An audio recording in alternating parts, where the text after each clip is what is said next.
자, 오늘 말씀은 룻기 1장 6절에서 18절까지 말씀입니다. 자, 룻기 1장 6절에서 18절까지 말씀이에요.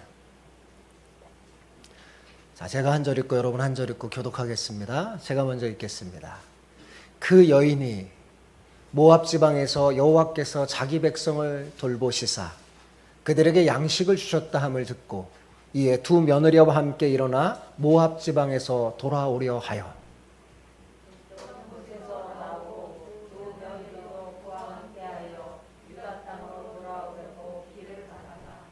나오미가 두 며느리에게 이르되 너희는 각기 너희 어머니의 집으로 돌아가라. 너희가 죽은 자들과 나를 선대한 것 같이 여호와께서 너희를 선대하시기를 원하며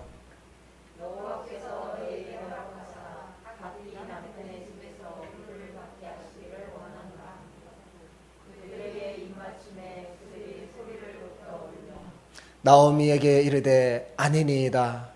우리는 어머니와 함께 어머니의 백성으로 돌아가겠나이다 하는지라. 나오미가 이르되 내 딸들아 돌아가라. 너희가 어찌 나와 함께 가려느냐. 내 태중에 너희의 남편들 아들들이 아직 있느냐. 내 딸들아 되돌아가라. 나는 늙었으니 남편을 두지 못할지라. 가령 내가 소망이 있다고 말한다든지 오늘 밤에 남편을 두어 아들들을 낳는다 하더라도 너희가 어찌 그들이 자라기를 기다리겠으며 어찌 남편 없이 지내겠다고 결심하겠느냐. 내 딸들아 그렇지 아니하니라. 여호와의 손이 나를 치셨으므로 나는 너희로 말미암아 더욱 마음이 아프도다 하네. 그들이 소리를 높여 다시 울더니 오르바는 그의 시어머니에게 입맞추되 룻은 그를 붙쫓았더라.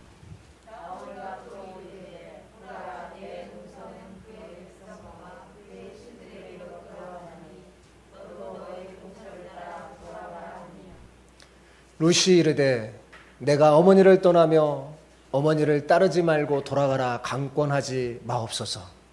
어머니께서 가시는 곳에 나도 가고 어머니께서 머무시는 곳에 나도 머물겠나이다. 어머니의 백성이 나의 백성이 되고 어머니 하나님이 나의 하나님이 되시리니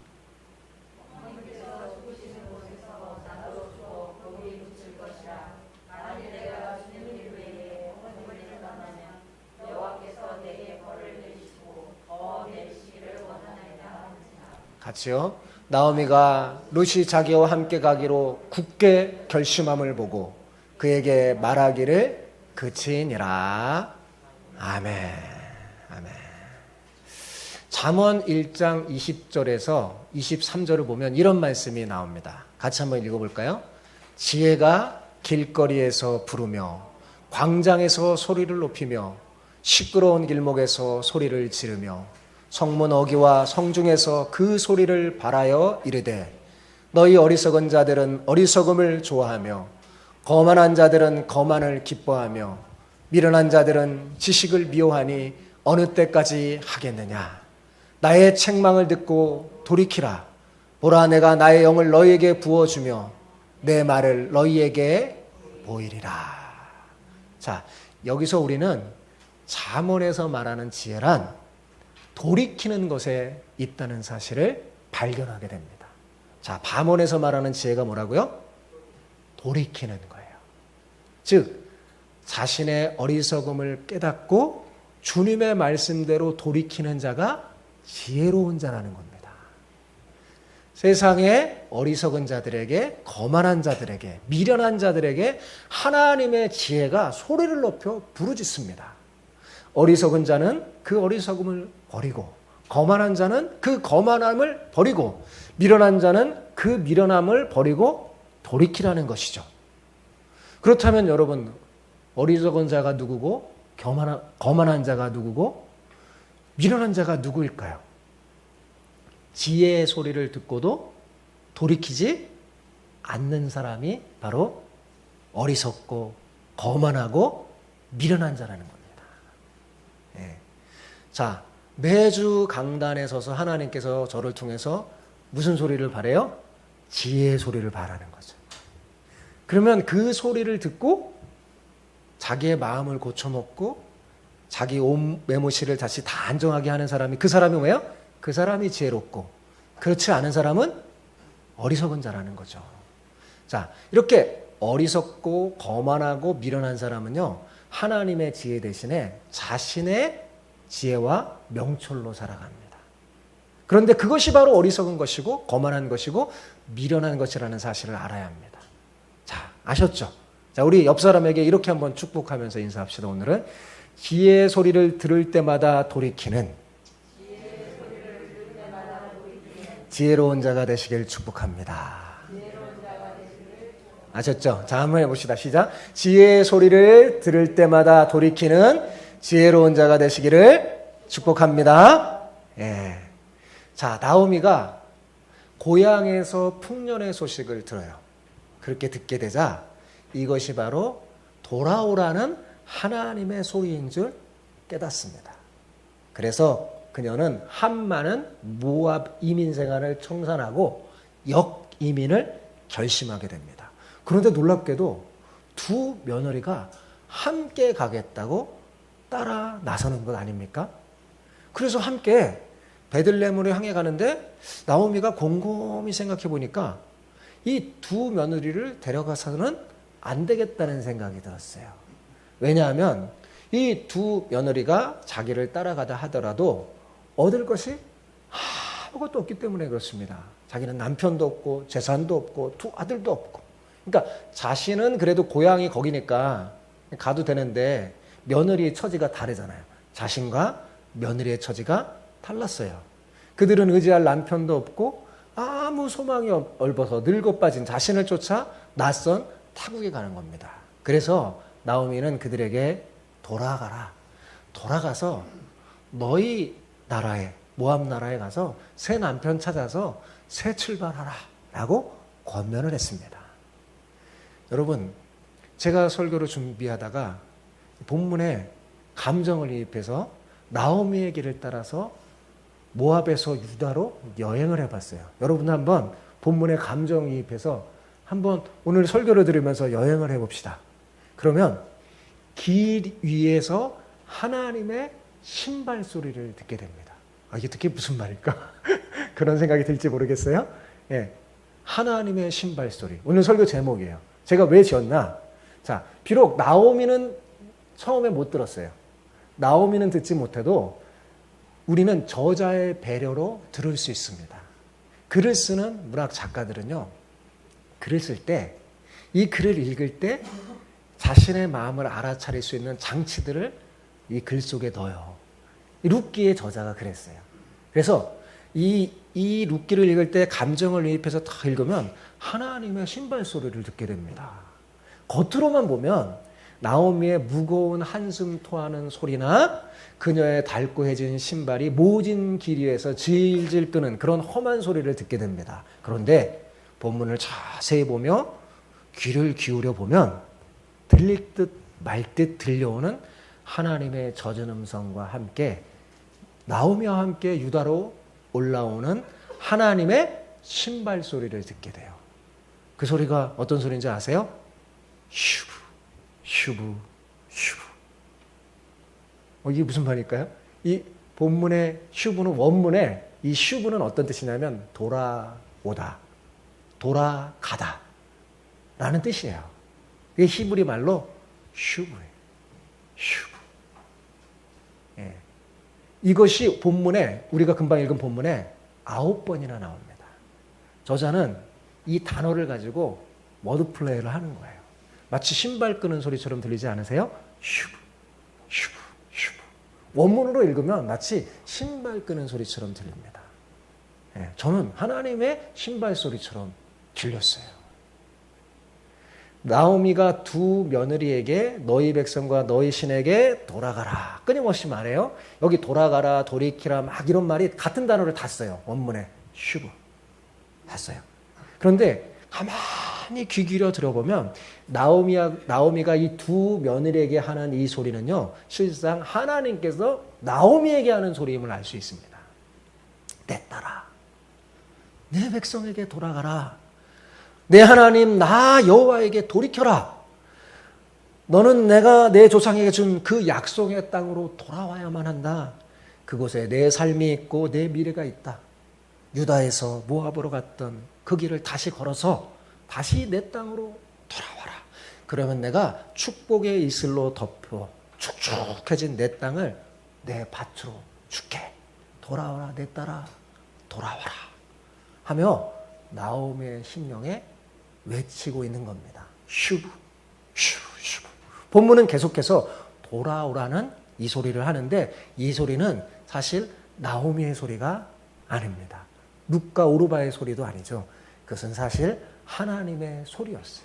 나오미가 말하지만 그 나오미의 그 소리를 통해서 작가가 하나님의 소리를 들려주는 거예요. 슬픔에 목매이는 이 하나님의 음성, 나오미와 함께 유다로 올라오는 하나님의 신발 뜨는 소리, 여러분 들리십니까? 네, 그것을 들으시기 바랍니다. 사실 모압에서 유다 베들레헴 고향으로 돌아오는 나오미의 길이 그리 즐거운 길이 아니죠. 그죠? 성공해서 고향으로 돌아오는 게 아니라 빈 털터리가 되어서 돌아오는 거잖아요. 그러니 어찌 즐겁겠습니까? 그러나 본문을 잘 읽어보면 그녀의 길은 절대로 절망의 길이 아님을 알 수 있습니다. 비록 고통 속에서 걸어가고 있지만 그 길은 하나님과 함께하는 소망의 길이기 때문입니다.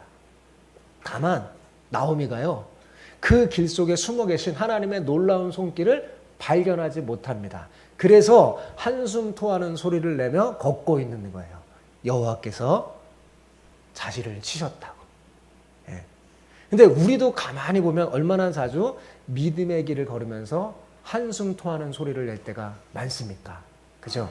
실상은 보이지 않는 하나님의 손이 우리를 꼭 잡고 붙들어주고 있는데도 불구하고 우리는 이를 알지 못하면서 고통 속에 신음할 때가 많아요. 불평할 때가 많아요. 나오미의 손은 분명 겉으로 보면 비어있지만 그 손을 잡은 다른 손이 있었어요. 그 손이 뭐예요?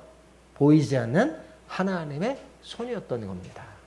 유다 백성들에게 곡식을 나눠주던 그 하나님께서 황급히 이 나오미가 돌이켜서 고향으로 돌아오려고 하니까 어때요? 황급히 씻지 않는 손으로 막 달려와서 꼭 마치 나오미의 손을 붙잡는 것 같아요. 본문을 읽으면 너무 기뻐서 나오미가 돌아오는구나. 그러니까 하나님이 막 달려서 나오미의 손을 붙잡는 거예요. 근데 나오미는 그걸 느끼지 못하는 거죠. 보이지 않는 하나님의 손을 느끼지 못해서 그래서 오히려 여호와의 손이 자신을 쳤다라고 말하는 것입니다. 그는 신세를 한탄하면서 두 며느리에게 남편을 맺어줄 아들이 없으므로 참 슬프다 이렇게 말했어요. 자, 11절을 볼까요?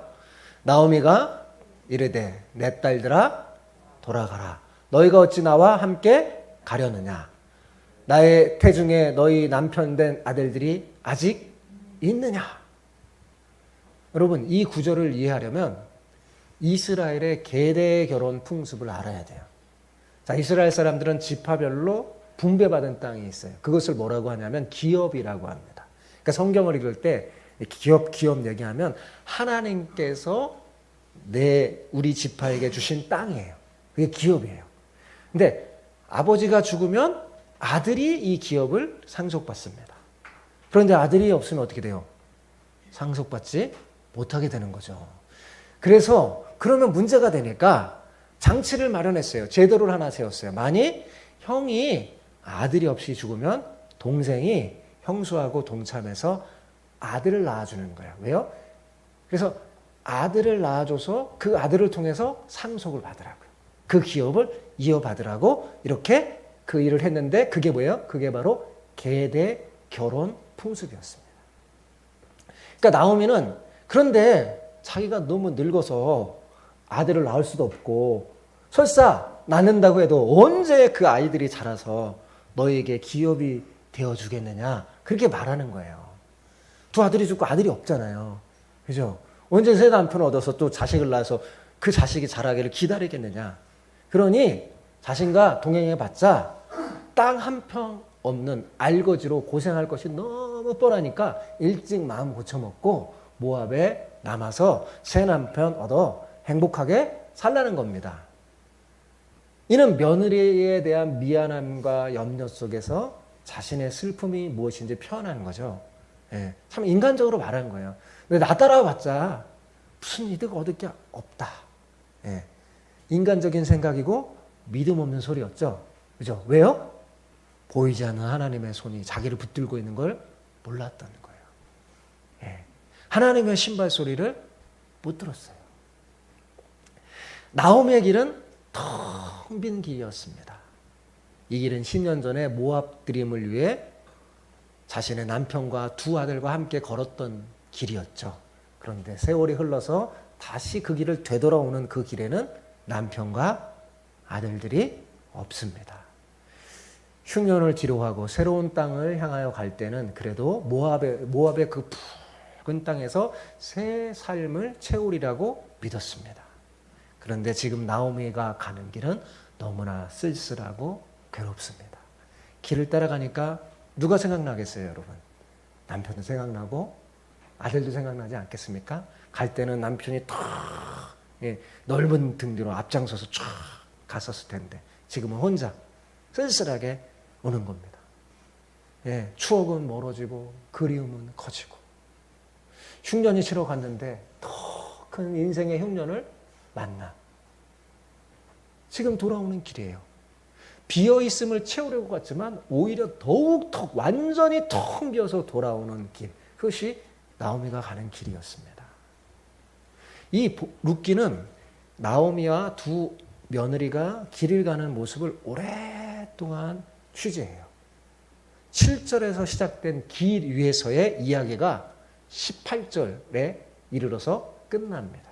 그러니까 이 길이라는 단어가 일장에 아주 중요한 모티브임을 알 수 있습니다. 한 길이 있습니다. 그 길 위에 세 여인이 있어요. 한 길을 가는 세 여인. 그들은 처음에 한 방향으로 갑니다. 그런데 룻기는 이 세 여인을 통해서 우리에게 세 가지 길을 보여주는 거예요. 첫 번째 여기는 나오미의 길이에요. 나오미의 길은 유다에서 모압으로, 그리고 다시 모압에서 유다로 돌아오는 길입니다. 그죠? 나오미는 유다에서 모압으로 길을 떠났으나 지금 다시 모압에서 유다로 돌아오는 그 길 위에 있어요. 자, 오르바의 길이 있어요. 오르바는 어때요? 모압에서 다시 모압으로 가는 길이에요. 그는 모압을 떠나 유대로 가는 길에 잠시 같이 갔어요. 그런데 새로운 땅을 향해 발걸음을 옮겼지만 그곳은 낯선 곳이고 나오미가 하는 말을 들어보니까 자기가 있을 곳이 아닌 것이라고 생각됐어요. 오르바가 부를 인생의 노래에는 유다가 아닌 모압에 있었습니다. 예, 그래서 나오미와 룻과 함께 유다 베들레헴으로 막 따라갔지만 그는 멈춰서서 다시 모압으로 가는 길로 가버리고 말았어요. 그죠? 그래서 모압에서 다시 모압으로 가는 길이에요. 룻의 길은 어때요? 룻의 길은 자기는 모압 여인이잖아요. 모압에서 유다로 가는 겁니다. 그죠? 나오미를 따라서 낯선 길 위에 서 있습니다. 자, 룻기는 이 세 가지 길을 보여줘요. 자, 여러분, 이 세 가지 길은 가만히 보면 우리 인생의 모든 길입니다. 거의 모든 인생이 이 세 가지 길 위에서 각자의 길을 가는 거예요. 사람들은 모두 한 길 위에 서서 각자 다른 길을 갑니다. 여기 한 길이 있어요. 어떤 길이냐면 유다에서 출발해서 모압으로 가는 길입니다. 이 길을 가는 사람은 그곳에서 이전에 입지 못했던 옷을 입고 이전에 먹어보지 못했던 나무를 먹으면서 삽니다. 그들 가운데 일부는 그곳에서 죽고 다시 돌아오지 않아요. 그런데 어떤 이는 나오미처럼 다시 유다로 돌아오는 길을 택합니다. 하나님의 백성으로 태어나서 세상에서 방황하지만 다시 하나님께로 돌아오는 길이에요. 이런 인생을 사는 사람이 있어요. 그죠? 예, 처음에는 신앙으로 시작했다가 세상에 막 방황하다가 깨닫고 돌아오라 하는 하나님의 지혜 소리를 깨닫고 돌아오는 거예요. 예, 돌아오면 그가 바로 지혜로운 사람입니다. 예, 돌아왔다는 의미에서 나오미는 잠언에 의하면 지혜로운 여인이었어요. 또 다른 길이 있습니다. 그 길은 넓은 길을 따라 시냇물이 흘러 목을 죽일 수 있으며 평탄해서 많은 사람이 가는 길이에요. 모압으로 돌아가는 길이죠. 어떤 사람은 모압에 살다가 잠시 새로운 땅을 기웃으려 보지만 오르바처럼 다시 모압으로 갑니다. 자, 그런 사람의 대표적인 사람이 오늘 본문의 오르바고 예수님을 만났던 한 부자 청년이 있고 바울을 신문했던 베스도 같은 사람이에요. 많은 사람이 이곳에 속해 여기에. 그들은 예수님에 관한 얘기를 듣습니다. 예, 그죠? 기독교에 대한 이야기를 듣고 하나님에 대한 이야기를 들어요. 안 들을 수 없어요. 이 세상에 보면 듣습니다. 그래서 궁금해하지만 믿음의 길을 안 갑니다. 그들은 어려서부터 복음에 대해서 한 번도 마음의 문을 열어보지 않은 채 살아가는 사람이에요. 한두 번은 예수님에 관한 얘기를 들었지만 조금 흥미를 가졌다가 곧 귀찮아합니다. 그의 길에서는 모압의 시내가 더 가깝고 그곳에 익숙한 친구들과 익숙한 사고방식과 문화와 습관들이 더 좋습니다. 근데 다른 길이 하나 있어요. 이 길은 좁고 협착해서 많은 사람이 꺼리는 길입니다. 바로 모압에서 유다로 가는 길이에요. 모압에서 전혀 새로운 땅 유다로 떠나가는 이들이 있습니다. 세상에는 이런 사람들이 많이 있어요. 그 중에 아브라함도 있고 본문에 룻이 있고 여러분 사도행전에 보면 루디아 아시죠? 진주장사 루디아도 있고 고넬료도 있습니다. 그들은 이전에 하나님을 알지 못하는 자들이었고 하나님의 약속밖에 있었던 자들입니다.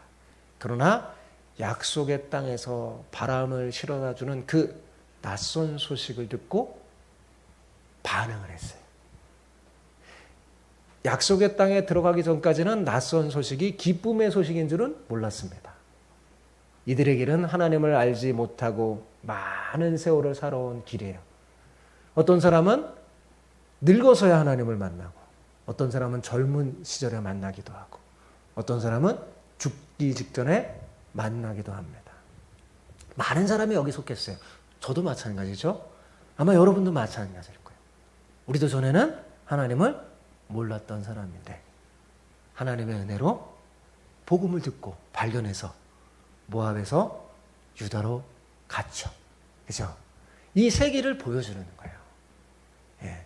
그리고 14절은 모압 여인들인 두 여인이 있어요. 며느리 누구예요? 룻과 오르바의 길이 갈라지는 분기점을 통해서 우리에게 전해주는 메시지가 있습니다. 자, 14절을 볼까요? 같이 읽어봅시다. 그들이 소리를 높여 다시 울더니 오르바는 그 시모에게 입맞추되 룻은 그를 부쫓았더라. 오르바는 시어머니의 말을 받아들여서 고향으로 발걸음을 옮기는 굿바이 키스를 했습니다. 반면에 룻은 시어머니를 부쫓았다고 성경은 기록하고 있죠. 자, 오르바의 오르바는 어때요? 작별의 키스를 했어요. 기꺼이. 그죠? 그녀는 말하자면 하나님은 그래도 조금 따르다가 중도에 포기한 사람이죠. 세상으로 돌아가 버렸습니다. 이후에 오르바는 제 고향으로 가나 자, 룻게는 이제 그녀의 이름은 사라져 버려요. 그죠? 룻은 어때요? 낯선 땅을 선택해요. 근데 그 이름은 유명해집니다. 룻기는 오르바의 행동을 비난하지는 않습니다. 다만 룻의 행동과 오르바의 행동을 비교할 뿐이죠. 한순간의 선택이 굉장히 다른 길을 만들어 놓죠. 자, 룻은 오르바와 달랐어요. 돌아가는 길에 나오미를 부쫓았다고 했어요. 룻은 나오미가 계속해서 권고하고 동서가 돌아갔음에도 불구하고 흔들리지 않는 믿음으로 시어머니의 그 권고를 거절하고 끝까지 부쫓았어요. 그녀의 결심과 마음은 조금도 흔들리지 않았습니다. 그녀의 부쫓음은 하나님을 믿는 믿음의 결단이었음을 알 수 있습니다. 그녀는 아마 그 시어머니의 믿음의 본을 보고 감동을 받아 자신의 신을 버리고 하나님께 돌이키는 겁니다. 자, 이 룻이 시어머니를 쫓아간다는 게 뭔가라는 걸 알아요. 그 시대에. 그건 뭐냐면 자기 신을 버리는 거예요. 모압 여인이었잖아요. 결단을 한 거죠. 신앙의 결단은요. 룻이 여호와 하나님에 대한 신앙이 어느 정도 있었는지 정확하게 알 길이 없어요. 본문에 잘 안 나오니까요. 그런데 짐작할 수 있어요. 16, 17절에 룻의 고백을 보아서 이 룻이 어느 정도 하나님에 대한 신앙을 가지고 있구나라는 것을 우리는 짐작할 수 있습니다. 룻이 뭐라고 말해요? 어머니의 백성이 나의 백성이 되고 어머니의 하나님이 나의 하나님이 되시니 말했어요. 근데 자, 여기 이 구절을 가만히 보면요. 백성을 선택하는 문제가 신을 선택하는 문제보다 앞서 나와요. 그죠? 그녀가 이렇게 말한 이유가 뭐냐면 당시에는 내가 어느 공동체에 속해 있느냐 하는 문제가 논리적으로 훨씬 더 앞서는 문제예요. 어디 공동체에 속하느냐에 따라서 신앙이 결정돼요. 당시에는. 그러니까 되게 중요한 거죠. 내가 어느 공동체에. 그래서 예전에 선교사들이 선교를 할 때 그 선교에 추장한 사람 전도하면 뭐예요? 온 마을 사람들이 다 믿는 사람이 돼 보여요. 그 공동체. 어느 공동체. 이 추장이 예수님을 믿는 사람이 돼서 우리 공동체는 하나님을 믿는 공동체다. 그러면 뭐예요? 다 하나님을 믿는 공동체가 되는 그런 시절이에요. 유다 공동체에 속하면 여호와를 섬기게 되고 모압 공동체에 속하면 어떻게 해요? 모압의 신을 섬기게 되는 겁니다. 그래서 15절에 나오미가 보라 내 동서는 그 백성과 그 신에게로 돌아가니 라고 말했던 거예요. 그죠? 그런데 여러분 사사기를 우리가 봤잖아요. 사사기는 어때요? 이스라엘 백성이 하나님을 버리고 배반하여 가나안의 신에게 가죠. 그죠? 끊임없는 타락과 배교를 그립니다. 그들은 하나님의 백성이라는 정체성을 버리고 자 하나님의 백성은 자 금방 제가 말했습니다. 하나님의 백성은 누구를 섬겨야 돼요? 하나님만 섬겨야 되는 거잖아요. 그런데 하나님의 백성의 정체성을 버리니까 자꾸 이방민족 공동체로 향하고 나가고 결국 그들의 신을 받아들입니다. 반면에 룻기는 어때요? 이방 공동체에 있었던 여인이잖아요. 모압 여인이잖아요. 그죠? 그런데 하나님의 공동체로 들어가는 모습을 보여줍니다. 그 결과 룻이 여호와 신앙을 받아들이는 거예요. 사실은 이 나오미 가정이 결혼한 것 자체가 또 그런 의미도 있겠죠. 근데 이제 정말로 나오미를 선택해 가는 길은 대단한 신앙의 결단을 하는 겁니다. 이런 면에서 룻기는 사사기에 그 이스라엘의 배교에 대해서 일침을 가하는 거예요. 룻은 하나님의 백성을 선택했습니다. 이것은 다시 말하지만 자기가 그동안 섬기는 신을 버려야 함을 의미하는 거였습니다. 룻은 자기 나라에서 우상을 섬기는 동족과 더불어 편안하게 사는 삶을 보다도 시어머니가 믿는 이스라엘의 하나님을 믿고 하나님을 믿는 이스라엘 백성과 교제하며 살기를 더 원했어요. 비록 그 길이 험난하다 할지라도. 이것은 끊임없이 자꾸 이방 공동체로 나가서 그들의 신을 섬겼던 이스라엘, 사사시대의 이스라엘의 모습과 정반대잖아요. 그죠? 정반대예요.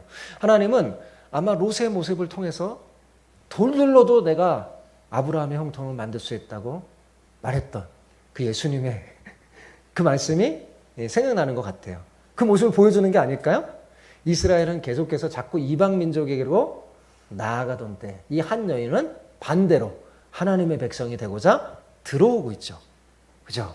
그 사실 그 자체만으로 사실은 충격적인 메시지입니다. 이게 이스라엘 백성이 룻기를 읽을 때 내가 이스라엘 백성이면 굉장히 충격을 받아요. 그리고 뭐야? 얼마나 내 민족이 내가 잘못했는지 깨닫게 됩니다. 자, 16, 17절을 한번 읽어볼까요? 자, 시작. 룻이 이르되 내 어머니를 떠나며 다시요 시작. 룻이 이르되 내게 어머니를 떠나며 어머니를 따르지 말고 돌아가라 강권하지 마옵소서. 어머니께서 가시는 곳에 나도 가고 어머니께서 머무시는 곳에 나도 머무겠나이다. 어머니의 백성이 나의 백성이 되고 어머니의 하나님이 나의 하나님이 되시니. 자, 17절도 같이 읽어보세요. 시작. 어머니께서 죽으시는 곳에서 나도 죽어 거기 붙일 것이라. 만일 내가 죽는 일 외에 어머니를 떠나면 여호와께서 내게 벌을 내리시고 더 내리시기를 원하나이다 하는지라. 자, 룻은 계속해서 돌아가라고 건면하는 그 자기 시어머니 나오미에게 더는 만류할 수 없도록 못 박는 놀라운 신앙 고백을 하죠. 이렇게 망설임 없는 분명한 신앙의 결단을 내리는 룻을 보고 시어머니는 더 이상 만류할 수 없었습니다. 그런데 17절을 자세히 보면 죽음이라는 말이 강조되어 있음을 알 수 있습니다. 3번이나 나오거든요. 왜 룻기는 이 단어를 이렇게 반복하여 산응하는 걸까요? 남자들의 죽음이 나오미와 남편을 갈라놨잖아요. 그죠? 그리고 자신과 남편 사이를 갈라놓는 거. 그걸로 상기시키려고 하는 걸까요? 뭐 아마 그럴지도 모르는데, 자, 죽음이 아니고서는 자신과 시어머니를 갈라놓을 수 없다는 그 확고한 결심을 말하는 것인지 모릅니다. 그러니까 죽음이 나오미와 룻 모두에게 모압을 떠올리잖아요. 그죠? 모압에 거의 다 죽었잖아요. 룻기는 이런 불편한 단어를 의도적으로 사용해서 모압으로 돌아가지 않겠다는 의지를 나오미에게 분명히 전하려고 했던 겁니다. 그뿐만 아니라 이 단어는 역설적으로 생명에 대한 룻의 갈망을 보여주는 거예요. 저 모압 땅에는 희망이 없음을 아는 거예요. 자, 룻에게 모압은 더는 생명의 땅이 아니었습니다. 모압에서 룻은 남편을 잃었어요. 그죠? 죽음이 자신에게서 남편을 빼앗아갔어요. 또한 고향을 떠나 먼 타국의 땅에서 외롭게 살던 그 나오미, 자신의 시어머니도 모압에서 어때요? 남편을 잃었어요. 이 모든 일이 룻에게 많은 것을 생각했게 했던 것 같아요. 자, 나오미하고 같이 살면서 또 일들을 벌어지면서 룻은 많은 생각을 했던 것 같아요. 아, 내가 모압 땅에서 계속 살 것이 아니구나. 그러니까 룻에게 있어서 모압은 생명의 땅이 아니라 죽음의 땅이었던 겁니다. 그러나 유다의 땅은 약속의 땅으로 생명이 있을 때만 아니라 생명이 없어지는 해도 영원히 계속되는 생명의 땅임을 말하자면 룻이 믿었던 거예요. 그의 고백 속에서 발견할 수 있는 거예요. 그래서 죽음이 갈라놓아도 어머니와 함께 묻히고 천국에 가서 영원히 살기를 원했던 거예요. 그렇습니다. 여러분, 진정한 신앙은 이 세상뿐만 아니라 뭐예요? 저 천국에 가서도 영원히 지속되는 거잖아요. 그죠? 룻은 지금 그러니까 죽음에서 생명으로 움직이는 거죠. 그리고 그 길의 한편 끝은 그 생명을 하늘과 닿은 거예요. 그래서 룻기에는 이런 복음이 숨겨져 있습니다. 자, 그렇다면 궁금한 게 있잖아요, 여러분. 룻이 어떻게 이렇게 시어머니를 공경하며 따랐을까? 예.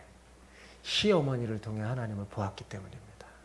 여기 혹시 시어머니 되시는 분들이 있으면 예, 여러분을 통해서 여러분의 며느리들이 진정한 복음을 알고 하나님을 느끼게 하는 멋진 시어머니가 되시기를 축복합니다. 예, 반대일 때가 많아요. 예, 반대일 때도 있어요. 예, 겉으로 하나님을 믿는 가정에 탁 들어왔는데 이게 신앙인가? 막 의심이 들 정도로 그렇게 돼서는 안 되겠죠. 근데 이 나오미는 그러지 않았던 거예요. 예, 룻은 나오미를 통해서 하나님을 봤습니다. 룻과 시어머니의 만남을 통해서 그는 무궁무진한 지금까지 자신이 생각했던 세계와는 다른 차원의 신앙의 세계를 보게 된 거예요. 그래서 룻은 이 믿음을 위해서 자신이 모압에서 누릴 수 있는 모든 행복을 포기했어요. 왜냐하면 안 따라가면 새 남편을 얻어서 또 거기서 살 수 있잖아요. 자, 그래서 다 포기했어요. 그거보다 더 자기는 중요한 게 이 어머니를 따라가는 건 뭐예요? 신앙을 쫓는 거잖아요. 예. 자, 그 결과 어땠습니까? 여러분, 룻기를 계속 읽어보면요, 이 룻이 어떻게 되냐면 다윗 왕의 증조모가 됩니다. 그래서 예수님의 족보에 들어가는 영광스러운 여인이 되죠. 마태복음에도 등장합니다. 예. 놀라운 여인이 되죠. 그가 생명을 택하여 어머니를 따라 턱 신앙을 붙잡았더니 하나님이 그에게 엄청난 축복을 주신 거죠. 예, 그의 이름이 다윗 왕의 족보에, 예수님의 족보에 들어가 당당하게 탁 들어가죠. 사랑하는 성도 여러분, 오늘도 하나님은 모압 드림을 꿈꾸면서 그곳에서 헤매는 그리스도인에게 돌아오라고 말씀합니다. 하나님은 자꾸 하나님의 말씀을 통해서 또 설교를 통해서 길거리에서 때로는 방송을 통해서 여러분에게 외칩니다. 뭐라고요? 돌아오라고. 돌이키라고. 비록 몸은 교회에 있지만 마음은 하나님께서 멀어진 그리스도인에게 돌아오라고 목매어 부르는 겁니다. 여러분은 이 돌아오라는 하나님의 신발 소리가 들립니까? 여러분, 이 소리는 귀로 듣는 게 아니라 뭐요? 마음으로 듣는 거예요. 우리 안에 계시는 성령 하나님의 통곡 소리를 들을 수 있는 사람이 지혜로운 사람이에요. 안타까운 것은 많은 그리스도인이 이 하나님의 소리를 무시하다가 빛을 잃고 맛을 잃어서 세상에 버림받고 사람에게 밟혀서 고통당하는 사람이 많다는 것입니다. 그리고 고통 속에야 비로소 하나님의 음성이 들리는 거예요. 그래서 그런지 C.S. 루이스의 고통의 문제라는 책에서 의미심장한 말을 합니다. 제가 아주 성도들이 고통을 많이 당해서 이 책을 참 깊이 있게 읽어봤어요. 고통의 문제가 참 그리스도인에게 심각한 거구나. 근데 그 속에 이런 말을 합니다. 같이 읽어봅시다. 하나님은 쾌락 속에서 우리에게 속삭이고 양심 속에서 말씀하시며 고통 속에서 소리칩니다. 고통은 귀먹은 세상을 불러 깨우는 하나님의 메가폰입니다. 여러분, 자 여기 보세요. 쾌락 속에서 속삭이고, 그렇죠? 쾌락 속에서 속삭여요. 속삭이니까 잘 안 들리죠. 그 다음에 양심 속에서 말씀해요. 근데 고통 속에서는 어떻게 해요? 소리친다고 했어요. 끊임없이 하나님은 말씀하시는 거예요. 돌이키라고. 그죠? 근데 모압에 있으면, 하나님의 자녀가 모압에 있으면 영혼의 기가 먹어서 좀처럼 속삭이는 하나님의 음성을 못 듣는 거예요. 그러면 하나님이 우리의 양심에다 대고 말씀해요. 하나님의 음성은 양심으로 듣는 거거든요. 마음으로. 근데도 못 알아치면 어떻게 할까요? 못 알아차리면 고통 속에서 소리치는 거예요. 그래서 들어도 그나마 다행입니다. 그마나 못 들으면 참 문제가 있는 거겠죠. 다시 말하지만 여러분, 모압은 우리의 일상 속에서 잠재되어 있고, 정말 우리의 평범한 의식 속에서 꿈틀거리고 있어요. 모압의 쾌락 속에서 헤매일 때는 하나님께서 우리에게 속삭이시고 양심 속에서 말씀하시고 그런 소리를 잘 못 들어요. 자, 그래도 안 되면 하나님은 어떻게 한다고요? 고통 속에서 소리치는 겁니다.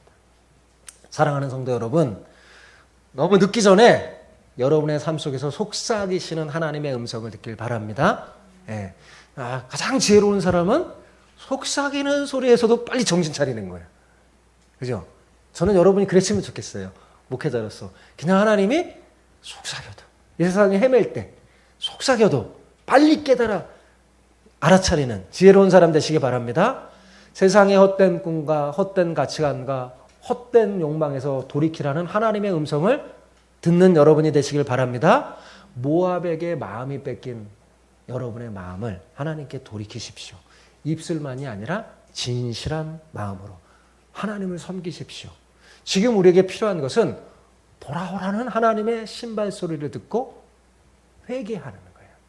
제가 누차례 계속 말하지만 진정한 회개는요, 가던 길을 멈추고 방향을 180도 바꿔서 하나님의 방향으로 돌아가는 거예요. 내 삶을 고치는 거예요.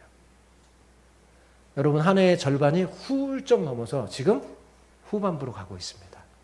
잠시 멈춰서서 그동안 여러분이 가던 길을 한번 살펴보세요. 하나님을 향한 룻의 길이었는가? 아니면 하나님을 등진 엘리멜렉과 오르바의 길은 아니었는가? 방향을 바꾸길 바랍니다. 삶의 방향을 완전히 바뀌어서 하나님을 향하여 가세요. 그러면 은혜가 풍성한 하나님께서 여러분의 길에 놀라운 축복으로 함께 할 거예요. 그리고 여러분의 손을 보이지 않는 손으로 하나님의 손이 여러분을 꼭 잡아줄 거예요. 그리고 옆에서 수부 하며 같이 걷는 거죠. 그 하나님의 소리를 듣고 하나님께로 삶의 방향을 바꿔 하나님의 예배한 복을 마음껏 누리는 여러분 모두가 되기를 축복합니다. 아멘.